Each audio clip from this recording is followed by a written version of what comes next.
Dimension Magazine. Bref de maturité. Dimension Magazine. La traçabilité de la sagesse, de l'intelligence. Bokundolia, Boigna Peya Mayele, avec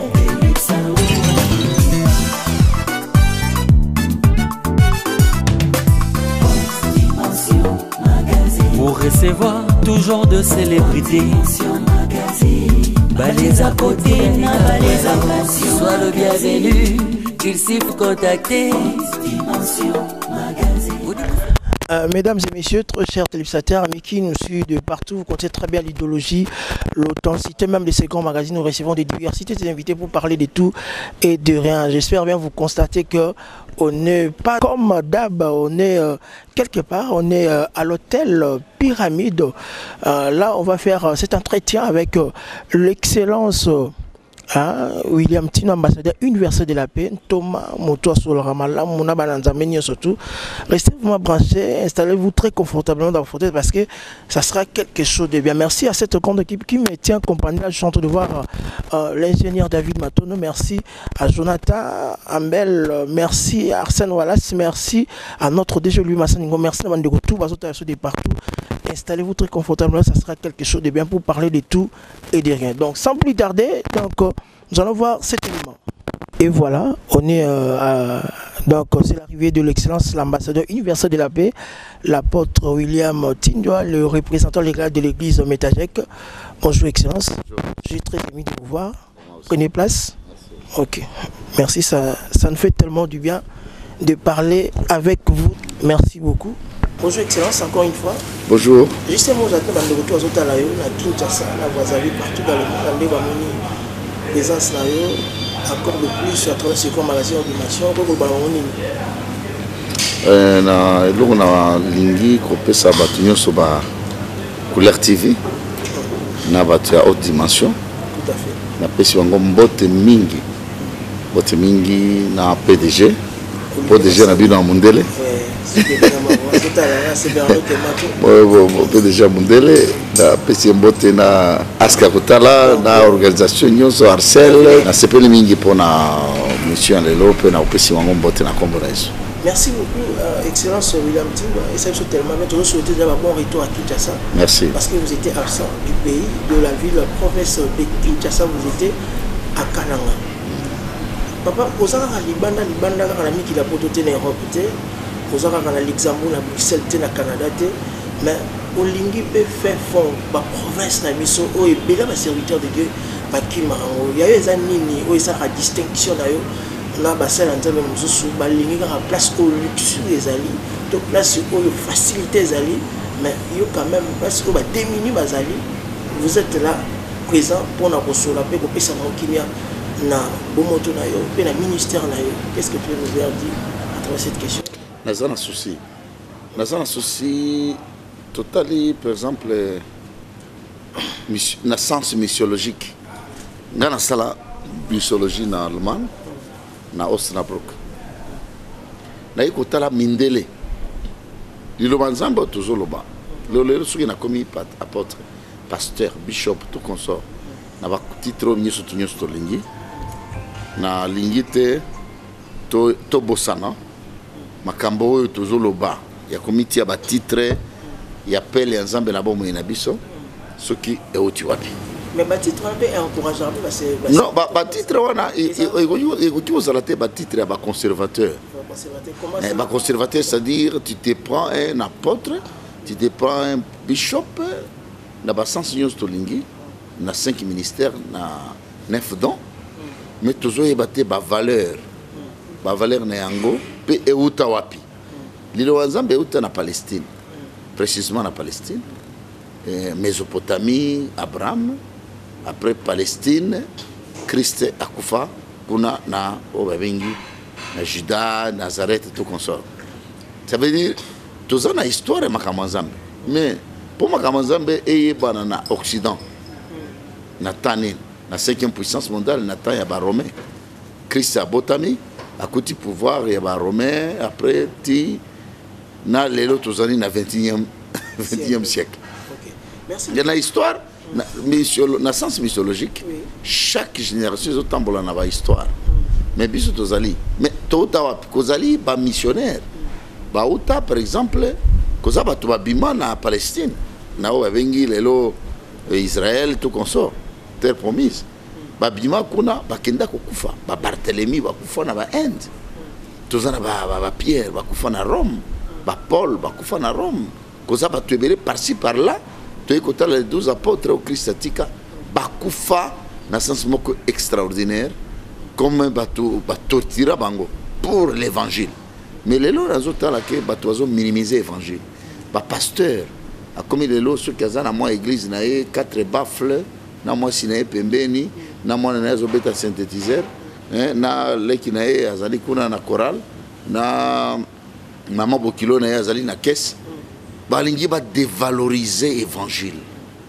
badévaloriser évangile ekomi lokola eloko moko ya pamba mais bazobosana ke bato bakufa mpona évangile bakoko na biso nous les africains baboma bamissionnaire batumba bango ocomprendre lelo toza na bato lokola bamissionnaire oyo bayawa par exemple baidi na bale babima pamba te babima parce que il fallait nani Osborne abima na États-Unis a dépensé combien de l'argent pour nakoya en Afrique Renard Bonke par exemple Jean-Louis Joye par exemple tout ebele Jean babima baya awa avec beaucoup de factures avec beaucoup de peine avec beaucoup de sacrifices pour baya biso toyeba liloba nzambe biso toyeba yango à travers banglais nga naza moto ya Katanga niza moto ya Katanga naza na bamissionnaire bande koya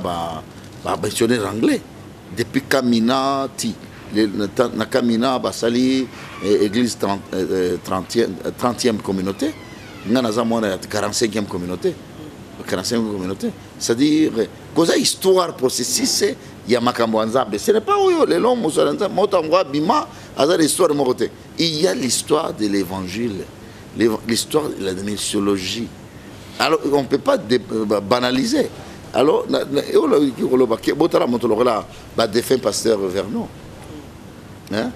défunt pasteur Vernon c'est un missionnaire ayaki awa lelo na mission na communauté na bango lelo ayi kokufa awa na Congo na sepeli pe parce que bakunda ye na Congo akunda ye na Congo akufi comme congolais atiki ba église ba laborne tout consort c'est la fierté de la missiologie nous allons valoriser la missiologie mission c'est pour cela ngai pe siko zotunanga makambo ya nani ya kananga na kenda na poto na tambola na poto partout dans le monde mais il faut natala ba fond il y a république la république démocratique du Congo est eu indépendance en 1960 mais il y a des normes où ils allaient rater politiquement c'est parce que les politiciens du Congo bazozanga évangile bazozanga liloba nzambe Amérique lelo ce qui commis na ndenge ezali bazo prêter serment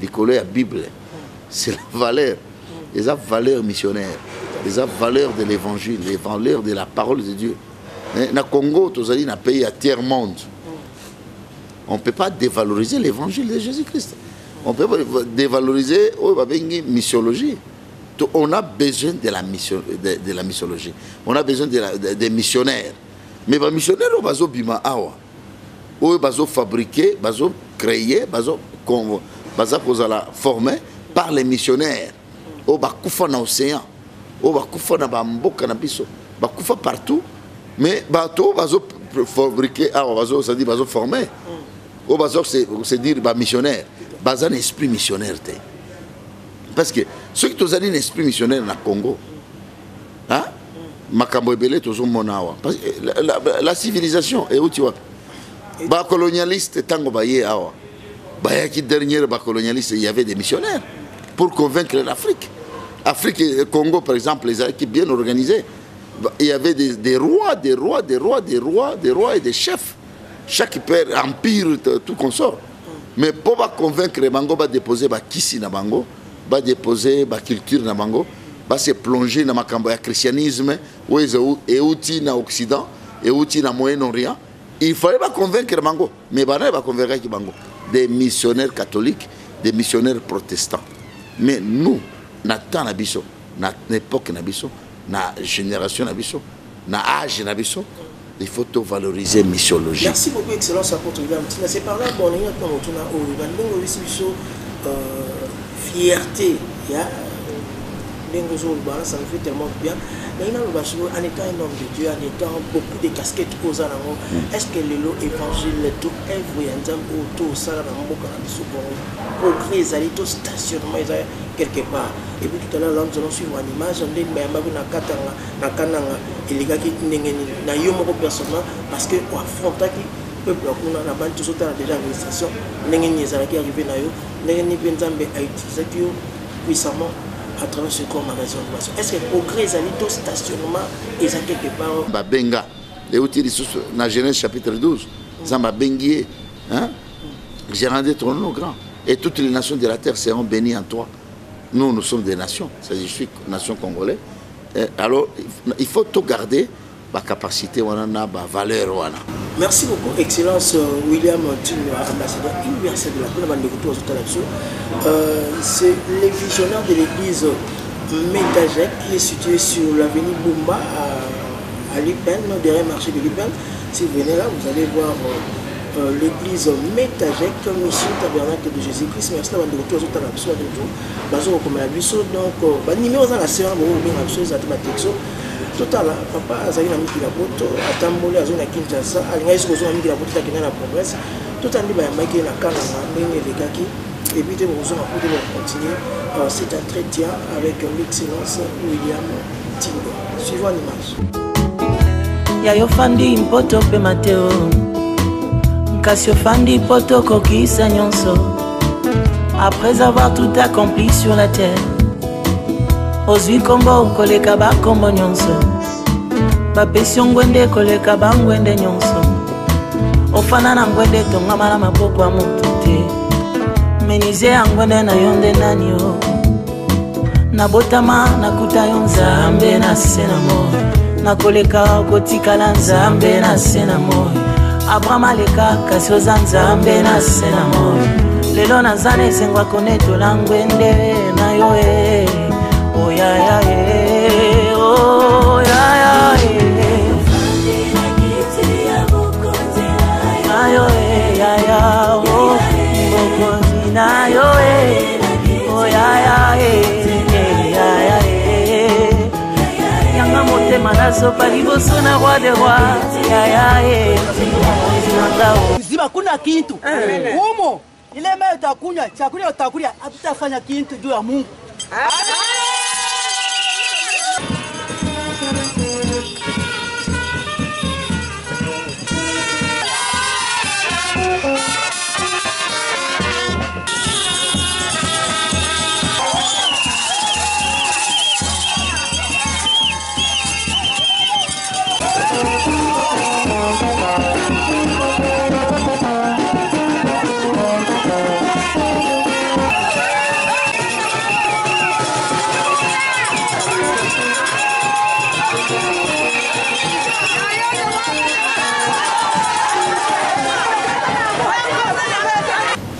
Merci beaucoup, Excellence William Tino. Tout le monde est là. Moi, personnellement, dans le milieu public, où est belé, un serviteur de Dieu, un servant de Dieu, tellement personnellement,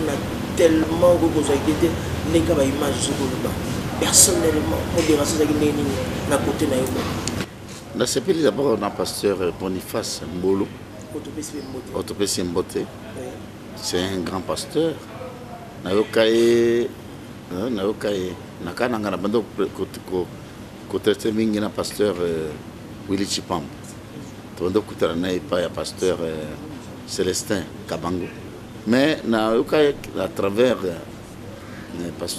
notre évangéliste Kabango, il y a église, il y a chorale mobile. Yenda Salinga connexion. Na kutara na Boniface Kabango pa ya ministre moko ya sport. Ministre du sport, nakutana na yeto solo na ye, mais tu es kutana na bien à travers connexion. À côté de l'église, na biso teya, a préféré qu'il y ait l'église n'a visité. N'a découvert que pasteur Mboulou. C'est un grand pasteur. C'est une église. C'est un apôtre. Il y a une valeur rebelle spirituelle. Il faut les Congolais valoriser la capacité d'appeler en Zambé.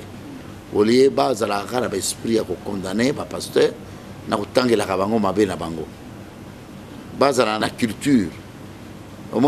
La culture, il faut valoriser les grands pasteurs, les pasteurs, même niveau petitesse na bango, mais il faut valoriser yango. Les pasteurs bazosala msala mingi awa na Congo. Na yekota la pasteur Boniface. Nathalie l'église bakolakisa yango wana. Mais Nathalie l'organisation c'est un grand pasteur. Oh il faut mokili bae. Il faut mokili bae ba exploder ba autorité belé ya kananga.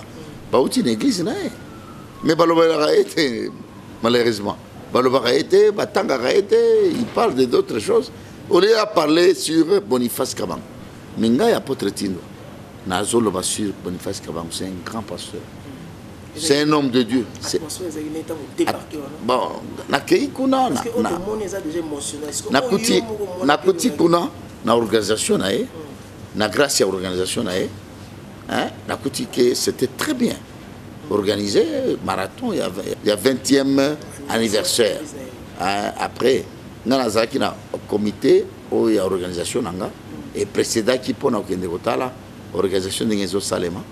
Alors on a kukuta que c'était combinage ya malamu nazaki na yamba meki kuna soki batebele balingaka ke pasteur ifo ya kaka kiti akiti ba memi na soki na dressine soki na chariot kei comme Congo na biso balingaka te considération ya pasteur c'est comme on pasteur moko bayambi pa ya batu oh ya comme politicien a comme politicien a comme roi. Ça veut dire ezali na sens tu apprendras makambo nzambe et pas la colonisateur.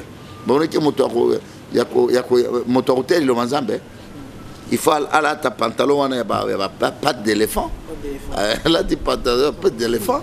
Par choc, il y a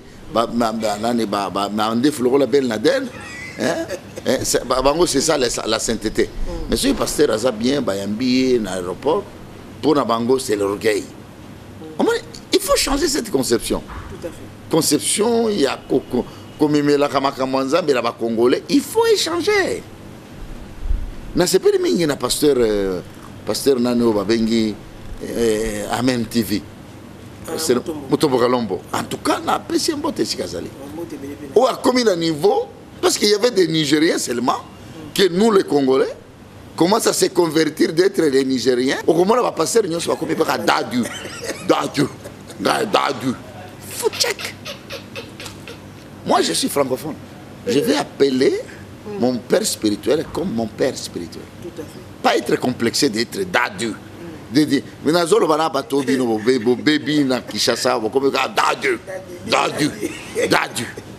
Bon, c'est l'étrange. Ce n'est pas l'étrange. Dans la CPN, la pasteur on a Mutombo Kalombo. Félicitations pour déjà pour ici Kazali. À combien de niveau il y a quand même un Nigérien à Foukabi dans ma colonne à prier pour naïe à convertir na pelo nzamba pesa. Oh, nous les Congolais, tout vous allez bafouer na politique, tout allez bafouer na vie sociale, tout allez bafouer même na comportement na biso. Non pas sur la sacerdoce.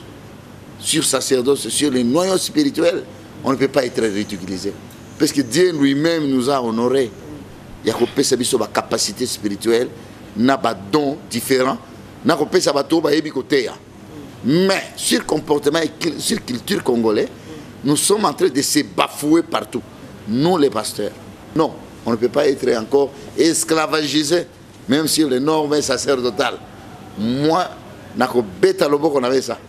Il est là à convertir un Nigérien, un grand pasteur. Prier pour un Nigérien, à croire que na Congo Nzambazali. Pas les Nigériens, c'est pour cela un pasteur, tout pasteur congolais, va prendre, dans le sens religieux, il faut pas pasteur congolais, va comme à un niveau se prendre en charge, pas d'être esclavagisé, n'a pas religion, n'a pas appel, n'a pas don. Jésus-Christ, il est seul. C'est lui qui a été monté, qui a descendu. C'est lui qui a fait tout d'être pasteur, apôtre, prophète, docteur, hein, évangéliste. Mais biso beto kyo croiser ba bote. Biso pasteur congolais tolingana. Tous se sponsorisés na moto na appel on zamba pesier pour tout valoriser pembo na biso na sens religieux. Merci beaucoup l'homme de Dieu apôtre William Tino Kambana merci la université de la paix. Moto na musu ezali bo papa to so mati Congo na biso sur 2016 ezala kanda pour fa et comme le roi l'homme un serviteur de Dieu, un servant de Dieu. La célébrité, la star, il y a même là, maman ou aboti biso, ba otika biso et on s'est tellement passé. L'homme de Dieu, Thomas apporte William Tino, excellence William Tino. Ça m'a dit à biso ni l'écho tous amis. L'école au Congo, oui effectivement, bana tabernacle, tu avertiras que bango depuis. En l'année 2016, il y aura beaucoup de morts. Qu'il y aura beaucoup de morts, va te venir au Koufa. 2016, je cause chiffre 1, le chiffre 6, 1, après 2. Non, ils ont 2016. 2016, oui. En 2016. On a mis 2, on a mis 1 et ça les 3. Donc on a dit 2, 2016. C'est-à-dire qu'on a chiffre 2, qu'on a chiffre 1, qu'on a chiffre 6. Ce que ça dit, c'est comme 2016. Oui. C'est-à-dire, nous avons contacté 0. Oui. On a mis 2, on a dit comme 3. 3, oui. On a dit 6. 9. Et comme 9. Oui. On met chiffre 9, et un chiffre à don. Et un chiffre à grâce. Vous avez découvert. Hein? Vous avez découvert. Et un chiffre à grâce. Chiffre 6, c'est un chiffre d'homme. Chiffre 1 est un chiffre ensemble. Chiffre 2 est un chiffre à mariage, mais converti na 1. En tant que moi, si à Sali, à Bali, à Komieloko, Moko na Mobile. C'est-à-dire qu'il y a deux chiffres 2, chiffre 1, chiffre 6. Chiffre 6 c'est un chiffre d'homme. Bon, dans le chiffre 6, c'est OK. Ce total, dans le chiffre 6, Zambetang Wakeli Moto, dans le 6e jour, Zamba Pessi Moto comme responsable. Hein? Asali Moto comme responsable. À diriger, à gérer, tout comme ça. Mais ceux qui m'ont géré, vivent malamoté avec Christ. Parce que le chiffre 1, c'est le chiffre, il y a personnalité, il y a alpha. Hein? Alpha, c'est lui qui est commencement. Chiffre 1, c'est le chiffre à commencement. Et ça, chiffre, oui, bandit, pas chiffre, ceux qui ont dirigé Vinayo, na Christ, na Zambete, il faut être désagréable. Et au côté de la bonne moyenne, diriger Vinayo avec Christ. Parce que devant 6, cause 1. Oui, c'est le 16. Comment tu as Christ, comment tu as Nzambe, c'est le numéro 1, il y a chiffre 6. Chiffre 6, c'est un chiffre d'homme. Chiffre d'homme, et un chiffre, il y a moto. On a appelé ça qui est sur la responsabilité. Le 6e jour, nous avons appelé les motos. Alors, moto, il faut diriger Vinayo dans Nzambe. Ce qu'on dit, diriger Vinayo dans Nzambe, il faut évacuer. N'attend toujours qu'il y ait de la fin. Satan, il y a de la mango, la moto. Parce que ceux qui ont dit Meli Christ, ceux qui ont bongoli et zalinayote, au koufi na ita ya masubo, il y a aucun de la fel, aucun de la rifelo.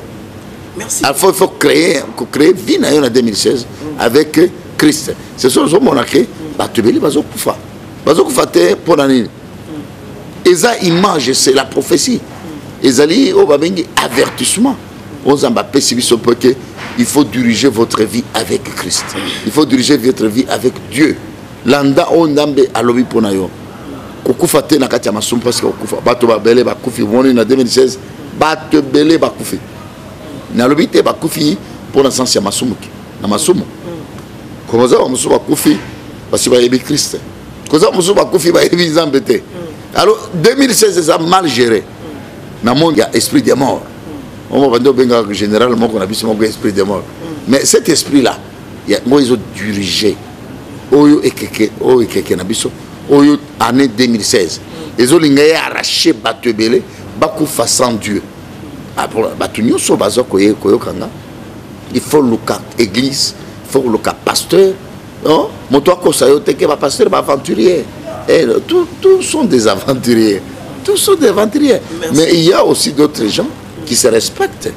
Na aventurier na Congo to ko ba aventurier te ba aventurier ba na ba norme nyonso na ba domaine nyonso.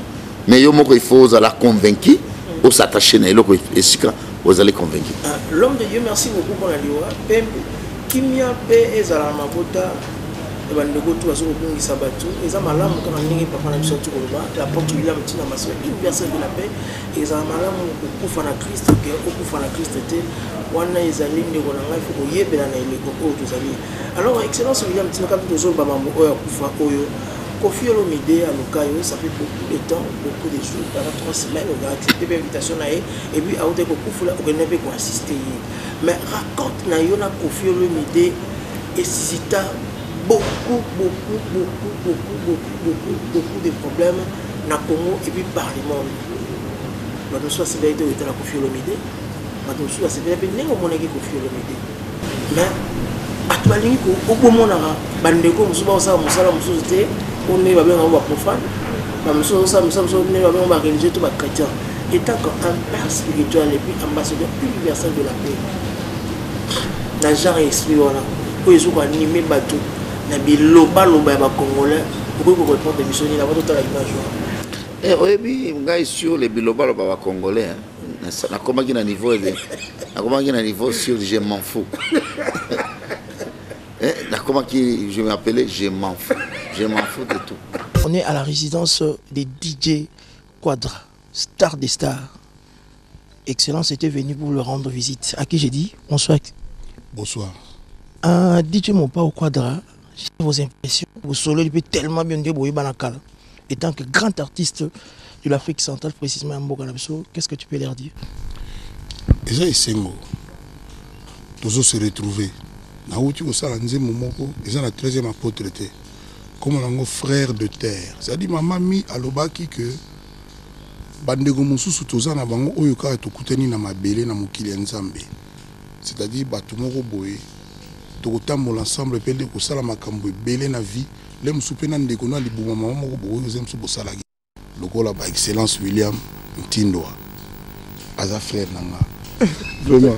Donc, ici, c'est chez lui. Alors, Excellence William Tina, qu'en penses-tu de la personne de DJ Quadra, star en Mboka na biso Congo? On va valoriser la valeur culturelle de Mboka na biso et puis de là, c'est les star spectacle où ils ont biso beaucoup d'années. Qu'est-ce que tu peux leur dire? Okay. Quadra, Aza Congolais, Aza parmi la valeur culturelle. Toruki Kobosana culture. Ata Yesu Yemoko Bosana culture. Akenda na feti a sala masanga pour un problème ya culture biso Quadra zali parmi va valeur il faut te soutenir dans sens culturel ya pays moto il faut y ba place na pe ko valoriser ba valeur ya pays tous un problème ya crise na Congo ya ko yebate ko soutenir ba facteur ya moto na niveau na tout ça niveau qu'on s'est critiqué pour le makamabé qu'on s'est cassé or que Afrique est la biso monde est la Congo alors dans le développement à Congo il faut qu'on valorise tous les facteurs il y a pays na biso donc c'est le comme malamu na sepeli ndenge ayambingai na yoka kabaloba ke azaka orgueil omoni na yoka batumuso balbaka non les musu mutu mwana mwasi mwana bébé les musu kanda ya Nzambe na kanda te Nzambe alinga kaka ya mwana moni mutu saibine Koffi a okansaka orgueil a okansaka vanité orgueil Koffi c'est le gars le plus convivial vraiment dans tout à tolo na mais na bien oui parce que au moins Congo ce que tu dis ba toza na poto to kenda na poto ce que zo vivre na milieu ya ba congolais o ko évoluer te Batunyo sont à moi, na Congo, na Belgique, Luxembourg, France, partout. Est-ce que tu es dans la poto? Au moment ceux qui ont allé dans milliers à Congolais, au qui évolué. Parce que les Congolais, bazolinga o babengi ba diversité, ba bassesse, bassesse dans le sens bassesse, c'est dire quoi? Parce que ce n'est pas que Kolata, ce n'est pas Kolata. Parce que c'est genre et comportement, genre et conviction. C'est ça, Bassès. Et aux hommes, Congolais, Congo d'abord, c'est un grand pays. Hein? Congo, c'est un grand pays. On va miner les unions Congolais. Il va faire afficher Congolais, comme sujet, il y a moquerie, il y a dénigrement, il y a opprobre. Puis surtout, il y a des missionnaires. Nous avons la sociologie missionnaire.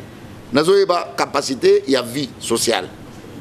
Nous avons aucun apporte au coup de milliers de Congolais qui vivent vivre ou évoluer.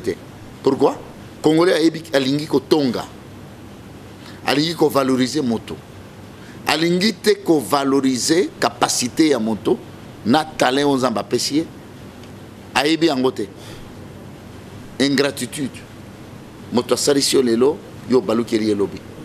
Ce sont des valeurs anti-valeurs, il y a des numéros où ils ont dévalorisé Congolais. Na ba norme nyonso na pastoral na même politiquement au Congo na politicien moko ba adopté pas ya moninga na moko boye un grand politicien a maticier a betier ku abandi ko fingaye ezali de ba bengi ba anti-valeur où ils ont dévalorisé Congo. Alors na kolinga ba congolais et le ko kolinga pour Congo avancer c'est reconnaître les autres.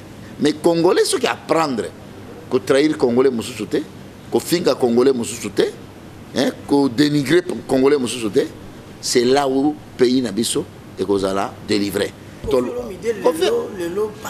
il vous parle de vous pour Bon, Kofi Olomide, si Kazali, n'a besoin de s'embotter. N'a pas passé pour gagner les âmes. N'a pas passé pour convertir les âmes.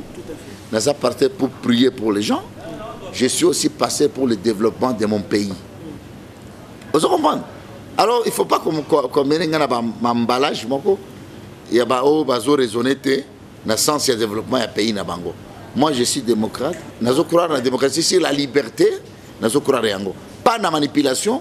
Il y a la démocratie au monde des hommes et ma biso. Je crois dans la démocratie sur la liberté. Par exemple, il y a des gens qui librement.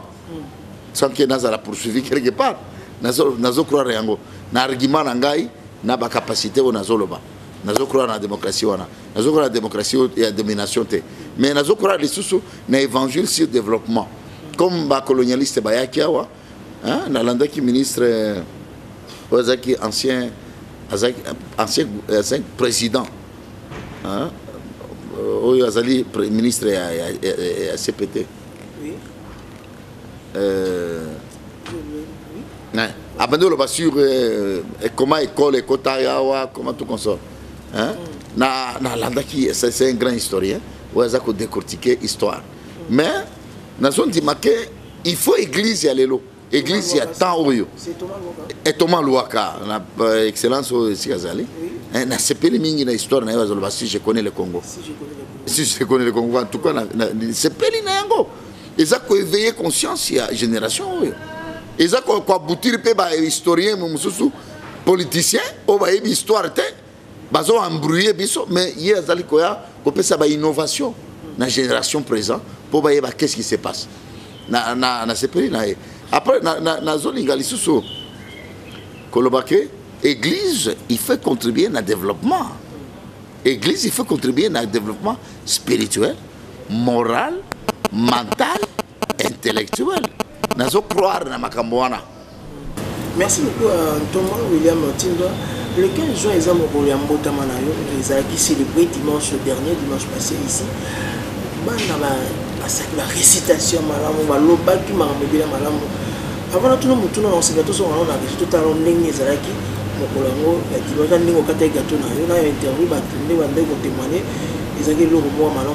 juste après pour la continuité de cet entretien ce grand magazine continuation suivie à l'image. Constitutionnel, président de la Cour constitutionnelle, maman, comment on a fait la salle de Lola? Lola est bingai. Lola est salle de Lola est bingai. Lola est la classe est bingai. Attends, la salle de Lola est bingai. Attends, la salle de Lola est bingai. Il y a un jour, ça me l'a approché.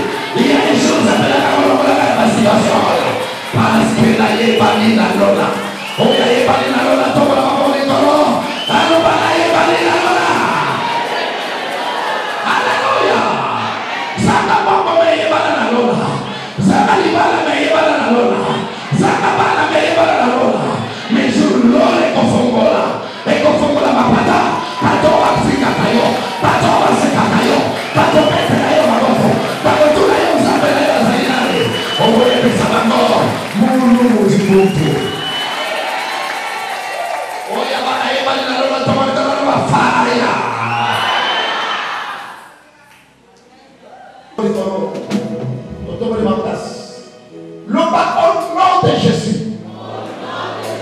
Seigneur, yo te pesa tabana. Bande les amis pas pour la famille.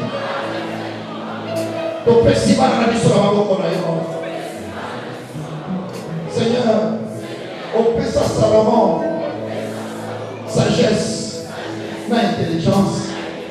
Zambe na nga accordé bana na biso sagesse na intelligence. La combo la yes. Seigneur Jésus, je sais que j'ai péché. Je sais que je péché. Et je reconnais mes péchés. Je te remercie. De m'avoir tant aimé. Et d'être mort pour moi sur la croix. Viens dans mon cœur.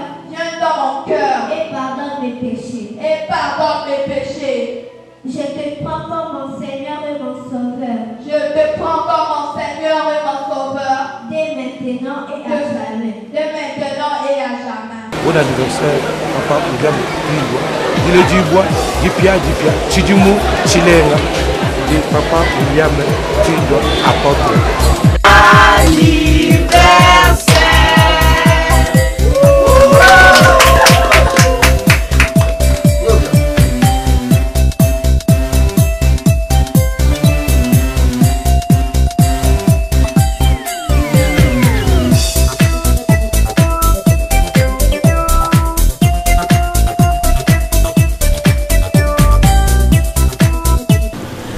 Papa Touti comme on a ndenge zaki avant de faire témoignage batuni baso lo ko na moni ndenge mamuso eleki tellement bien ndenge tuna yo mbula zo ko bota bambula zo ko bakisa mana age oya yo et puis ministère de zo ko la kaka en quelques mots excellence William Petit l'ambassadeur merci de la Thomas ndenge tuna est-ce que merci beaucoup l'homme de Dieu.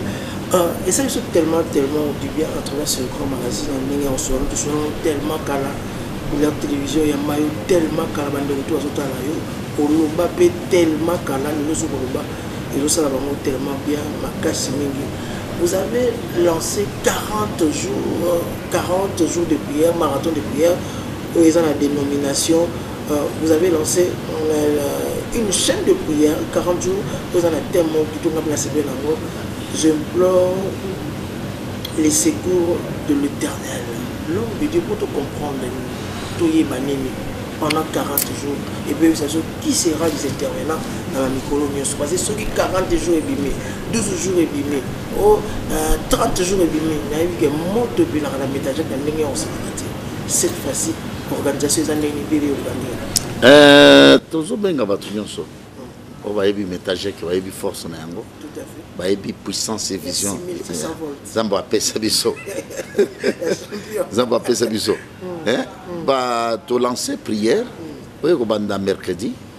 Hein? Banda mercredi parce que ngana ndimaka que pour ça action il faut to publier yango lokola kobel. Hein? To publier yango avec kobel na ba to théâtre ba kota ba lobela yango. Ba lo ba sala ba o ba bengi ba ce soit ba présenteur. Bible le bien yango ba présenteur. Non, on a lancé message que batu nyonso ko balingi maya ko participer na prière il y a 40 jours, il y a marathon à 40 jours, disons moi aussi jusqu'à juillet. Baya na veni Bumba numéro 1 na commune Angaliema na Ipen précisément en face ce qui va continuer l'église la borne ba okita ba okutana na église tabernacle wa bengi métagek mission évangélique tabernacle de Jésus-Christ. Baya to banda na mango prière à marathon oyo continuons sa zolanda. Ba intervenant ils allaient d'abord ngamoko nazali na bana nga ya église pasteur Roger na ba berger Babon ba berger Papi et Papi Mata nazana ba père spirituel nga patriarche Kazadi pasteur Ilunga nazana ba premier ancien hein premier ancien papa Armand, hein? Tout ça n'a pas prophète Géry, tout ça dit sous n'a pas prophète Lumbu, Emani les sacerdoces bakozala wana baya ko apprendre makambo nzambe pembele bakozala wana auto décortiquer na bango sur thème j'implore les secours de l'Éternel. Ceux qui ont tangué na Isaïe 31 au comment que vous avez bato bakende ko 5 secours en Égypte bato bakende ko 5 secours d'Égypte des bato ba consulter bato ba consulter banganga ba consulter occultisme mais na temps nzamba ko ningisa oyo yezo soutenir ye bango mongo ka s'écrouler na se mais il faut consulter les saints d'Israël. Les saints d'Israël c'est lui qui est Yoshua Amashia de Jéhovah.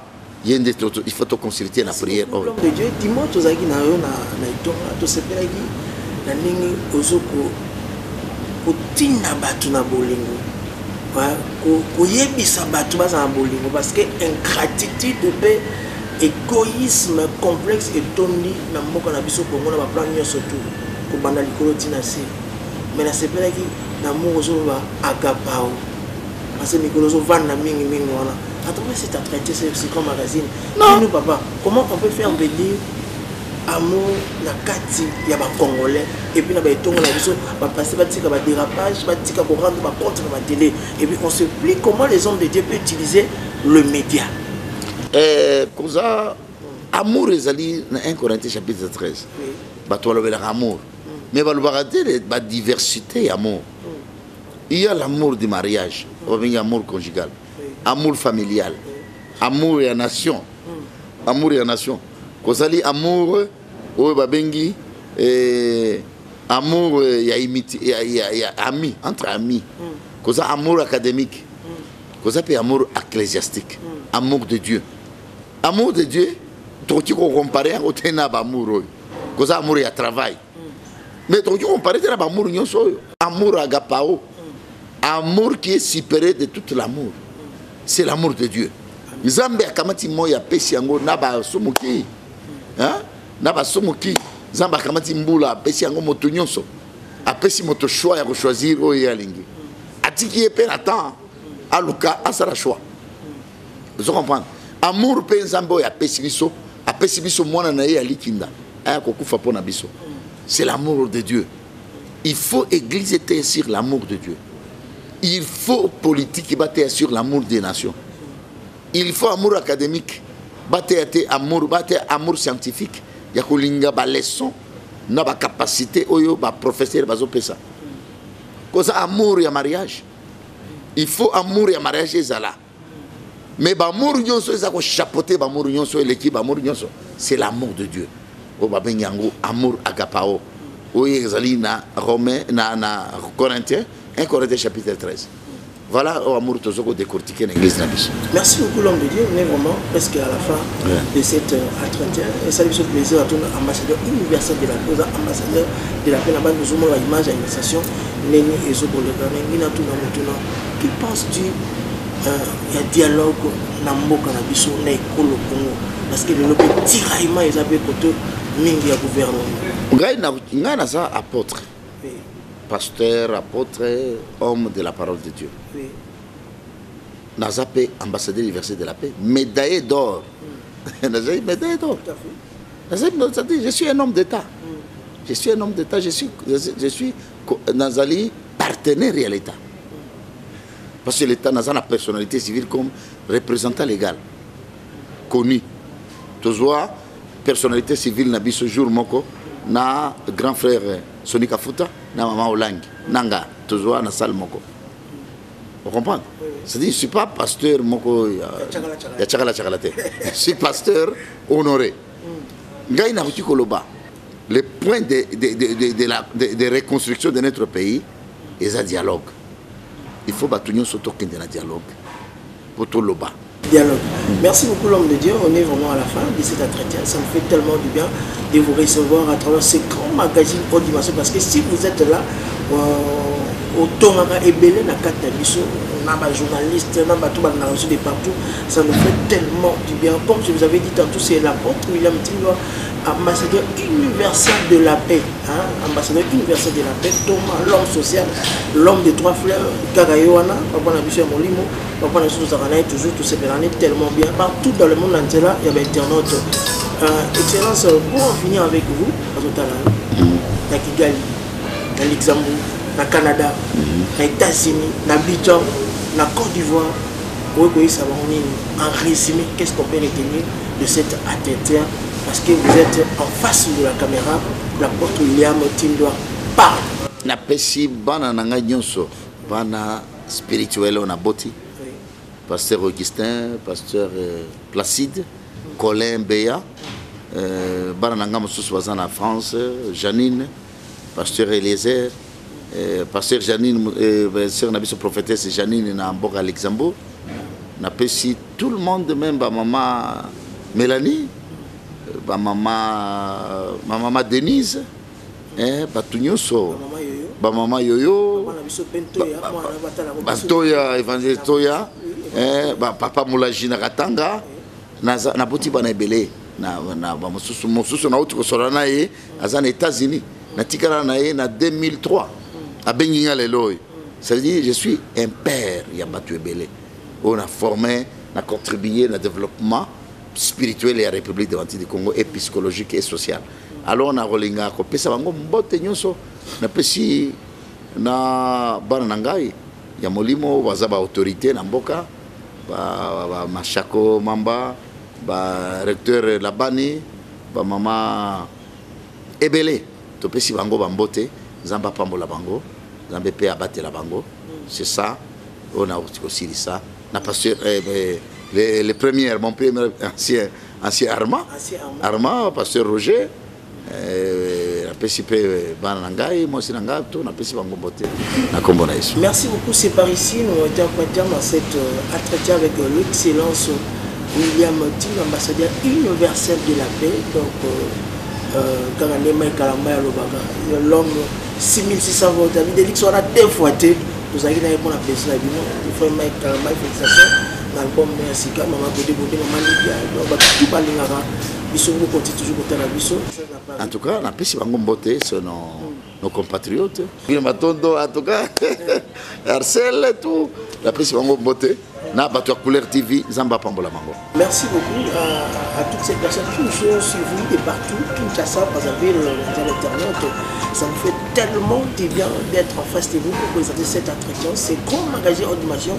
Nous recevons des diversités des invités. On était avec l'excellence William Tin, ambassadeur universel de la paix. Papa Nabiso Molimo, Papa Nabiso, l'homme social, l'homme des droits faire des suggestions à travers cet entretien, cette émission où vous voulez prendre l'homme de Dieu, l'excellence William Tin, ambassadeur universel de la paix. Il y a tous ces numéros-là. Et puis l'apôtre Azana Biona, il y a tellement malade. Et puis il y a un téléphone, il y a un numéro de la Séona, il y a un numéro de Talibiso, dans Bruxelles, dans Luxembourg, dans Paris, Calamik, dans Azoel, sur l'Europe, pour répondre à l'invitation. Merci, nous avons tout Batali Bisso à Ginette, à Voula, à Clotilde, à Maître Jules, à Ahmed, à Christelle, à Sarah, à Abdoul, à Katoumé, à Timia. Donc, nous avons tout Batali Bisso, Madame Kamamia, le manager de cette place, de cet endroit très idéal. Excellence, nous avons Hôtel Pyramide, salutations, nous avons tout Batali Bisso. Merci encore de plus, mon père, de votre bénédiction. Dimension Magazine. Bref de maturité. Dimension Magazine. La traçabilité de la sagesse, de l'intelligence. Beaucoup d'olia, poigna peya mayele avec.